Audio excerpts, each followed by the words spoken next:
Handi Social, l'émission qui parle de l'handicap. Eh bien, chers auditeurs et chères auditrices, bonjour. Bienvenue pour cette nouvelle émission de Handi Social, l'émission qui parle de handicap, saison 2. Aujourd'hui, je reçois Marie-Flore, qui est donc non-voyante. Bonjour Marie-Flore. Bonjour. Alors Marie-Flore, pourrais-tu te présenter à nos auditeurs et parler de ton handicap? Alors, je suis donc Marie-Flore, je suis retraitée, j'habite Lormont. Je suis donc déficiente, ce qu'on appelle déficiente visuelle, c'est un grand mot, ça veut dire moi je suis non-voyante. C'est-à-dire que je ne perçois pas la lumière ni rien. Voilà. Donc j'utilise tous mes autres sens. Voilà. Très bien. Alors, pourrais-tu nous parler un peu de ton parcours dans ta vie? Comment tu as eu ton handicap? Je suis née avec une maladie génétique. Donc j'ai vu à peu près correctement jusqu'à l'âge de 17 ans, bien que ça se soit dégradé au cours des années, je le savais, et je savais que tôt ou tard, je perdrais tout. Donc j'ai eu une scolarité normale, sauf que j'arrivais plus à suivre en classe, j'ai fait beaucoup de musique, donc les partitions, j'avais le nez sur le pupitre, enfin c'était compliqué. Et mes parents, qui ont été très prévenants, m'ont obligée à apprendre le braille pour pallier à l'échéance. Donc j'ai perdu la vue, j'avais 17 ans, il a fallu que je me rééduque, ça a été très compliqué, et j'ai fini ma scolarité, tout ça. Et après, à 20 ans, j'ai dit, bon, il faut que je travaille, parce que c'est pas tout de rester comme ça. Et du coup, j'ai donné des cours de musique à la maison. J'avais un piano. Et alors entre-temps, bien sûr, je me suis formée pour donner des cours de musique. J'ai appris, en plus de la lecture des notes en braille, j'ai appris comment fonctionnait une portée avec des schémas, tout ça. Et j'ai pu enseigner la musique à des voyants, à des enfants qui étaient scolarisés et qui venaient après les cours ou le mercredi prendre des cours chez moi. Voilà, donc au bout d'un moment, bon, je me suis dit quand même il faut que j'aille voir le vaste monde, donc j'en avais un peu marre de rester à la maison. Donc du coup j'ai cherché du travail, à l'époque c'était facile, et j'ai trouvé dans une association de Bordeaux, on cherchait quelqu'un pour apprendre aux élèves, aux adultes qui perdaient la vue, à apprendre le braille et l'informatique adaptée. Donc là aussi, formation, nanana, donc j'ai travaillé là-bas pendant 6 ans. C'était un contrat aidé, donc après on m'a dit au revoir madame. Et après, j'ai trouvé un travail dans une société d'aide à la personne sur l'avenue Thiers à Bordeaux, qui là m'a reçu, pareil, formation, machin. Et j'ai travaillé pendant 15 ans dans cette boîte pour recevoir le public téléphoniquement et en présentiel, pour faire des contrats, pour faire des déclarations URSSAF, pour faire des plannings, pour faire donc d'où grosse formation d'informatique, voilà, avec des logiciels divers et variés.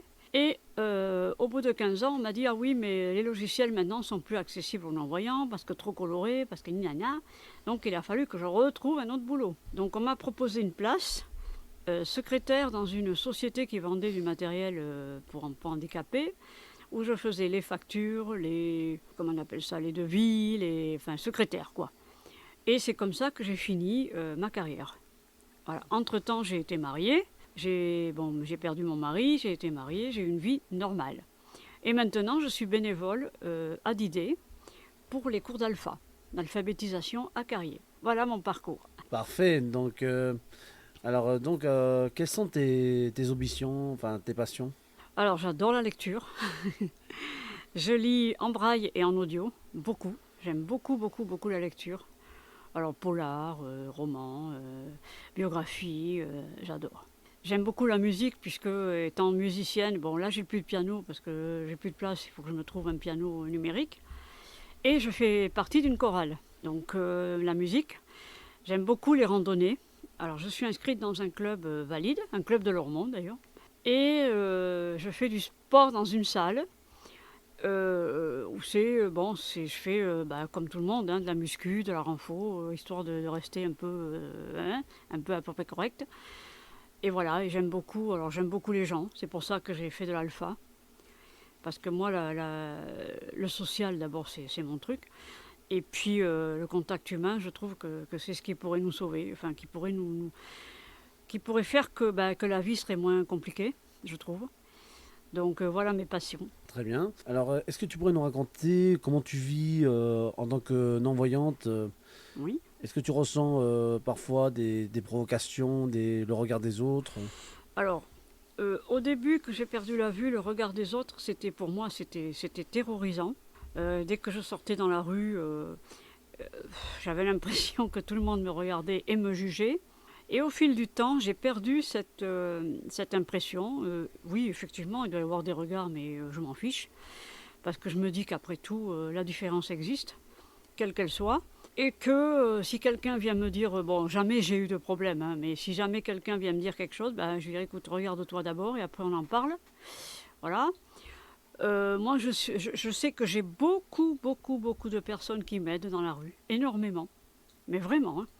Même quand j'avais le chien, c'est quelque chose qui, je m'aperçois aux arrêts de tram et tout, mais c'est tout juste si on ne vous assoit pas sur le siège, si vraiment. Moi, après, il faut avoir le sourire. Il ne faut pas envoyer bouler les gens comme c'est arrivé à certaines personnes handicapées qui, ne vivant pas bien leur handicap, bon, ben, elles sont agressives, quoi. Donc, il faut toujours avoir le sourire, même si on n'a pas besoin d'aide. Bon, quelquefois, il faut dire oui, d'accord, même si on sait où on va. Hein. Bon, quelquefois, c'est perturbant, mais je trouve que c'est fait tellement spontanément que c'est dommage d'envoyer bouler les gens, quoi. Voilà. Donc, il faut quand même recevoir les gens pour ce qu'ils vous donnent. Voilà. Donc, tu nous as parlé depuis tout à l'heure de braille. Oui. Qu'est-ce que le braille? Alors, le braille, c'est une forme d'écriture qu'a inventé un jeune homme qui a perdu la vue. C'est en 1800, je ne sais plus combien. Il a perdu la vue en se crevant un œil avec un instrument. Voilà. Et il s'est dit, tiens, pour sortir les aveugles de leur isolement, qu'est-ce que je pourrais bien inventer? Donc, il a inventé un système de 6 points. Donc, 2 colonnes de 3 points qui ressemblent à un rectangle. Et de ces colonnes, de ces 6 points donc, qui ressemblent au toucher à un gros pâté, il a fait 63 combinaisons possibles, d'où les lettres, les chiffres, les signes mathématiques et la musique. Donc c'est comme des codes, hein, qu'on doit apprendre à décrypter. Donc il y a le braille papier et il y a le braille informatique. Parce que l'informatique maintenant, c'est une chose qui est très très très utile pour nous. Ça nous permet de communiquer avec les autres comme tout le monde, même si certains sites ne sont pas accessibles. Alors, l'informatique, c'est soit parler, c'est-à-dire la synthèse de l'ordinateur qui parle, soit le braille, soit les deux.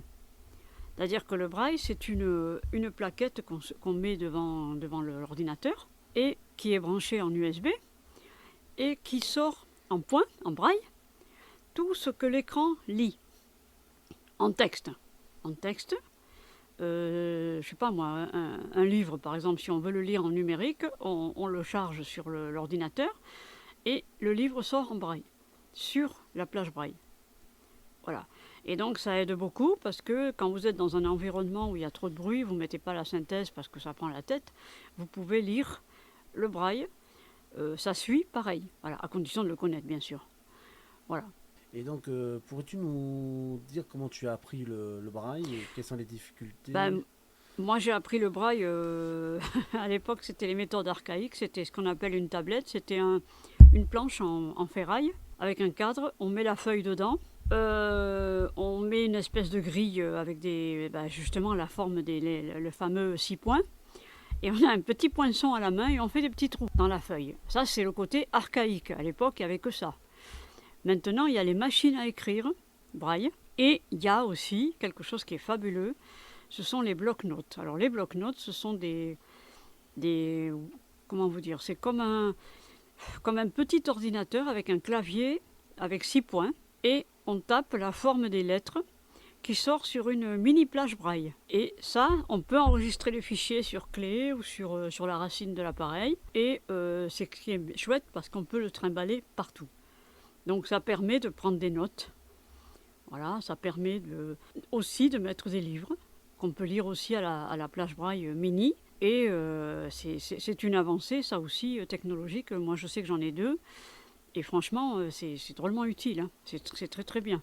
Voilà. D'accord. Et comment tu vis aujourd'hui l'handicap, enfin ton handicap, et comment tu vis avec les personnes ordinaires? Bah, écoute, moi je vis bon, d'abord je vis chez moi, dans mon appartement, la plupart du temps ça se passe bien quoi. On pourrait dire que on aurait les mêmes problèmes que tout individu, c'est-à-dire bon l'individualisme des gens, le non-civisme. Ça par contre c'est vrai que le non-civisme pour nous c'est flagrant parce que, quand vous sortez dans la rue, qu'il y a une voiture en travers, ou que, je sais pas, qu'il y a un truc qui bloque tout le trottoir, on est obligé de descendre sur la route, on voit pas forcément les voitures. Mais ça, c'est un incivisme, je dirais, pour tout le monde, qu'on soit non-voyant, voyant.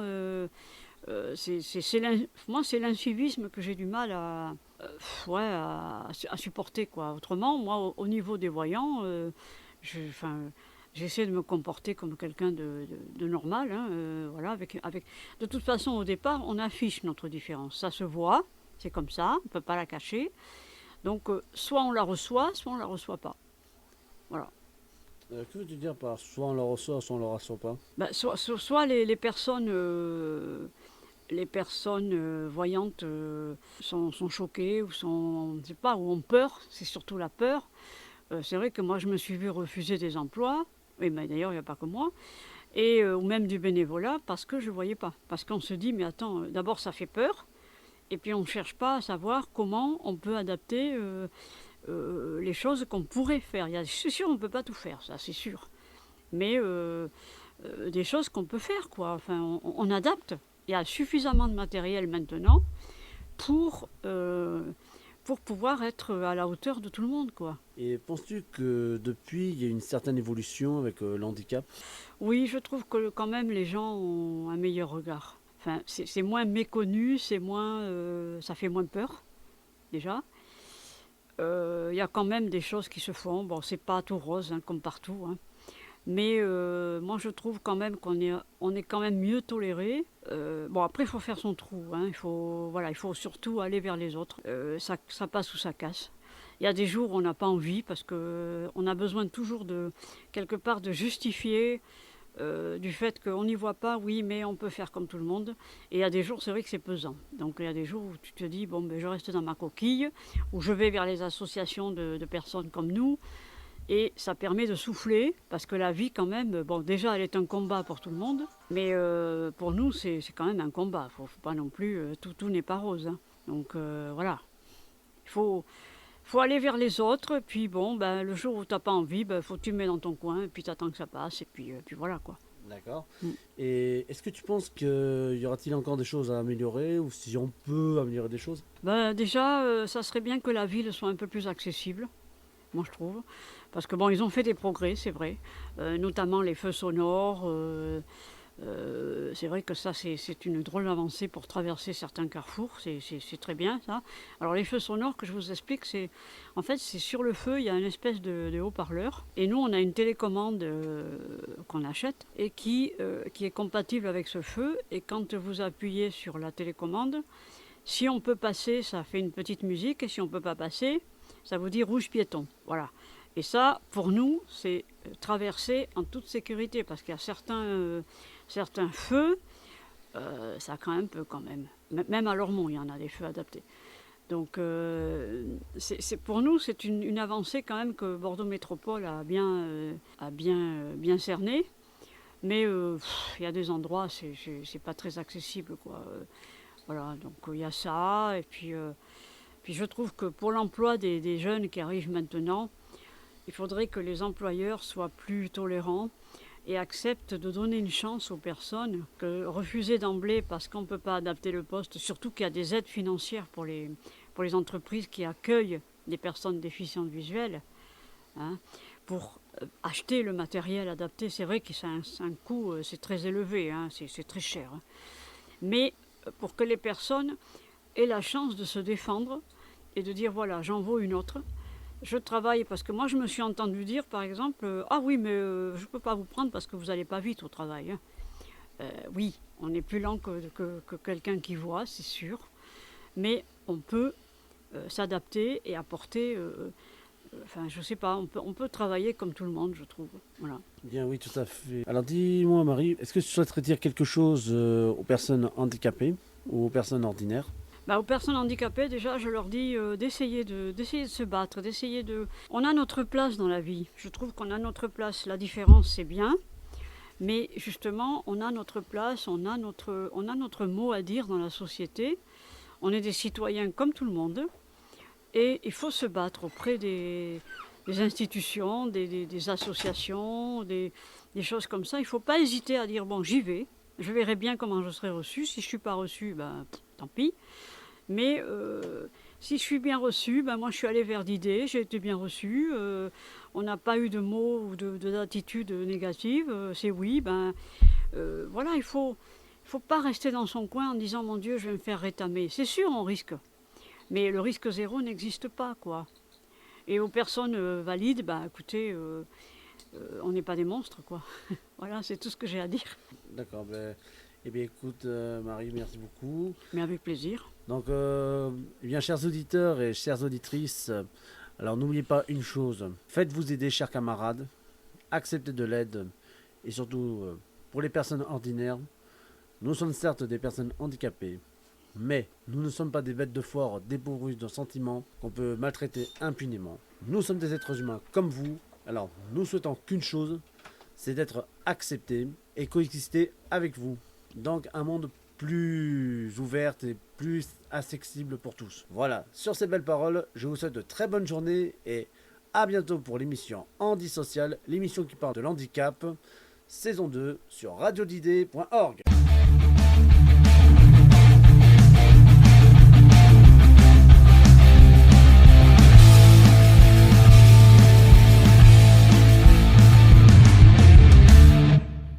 Handi Social, l'émission qui parle de l'handicap.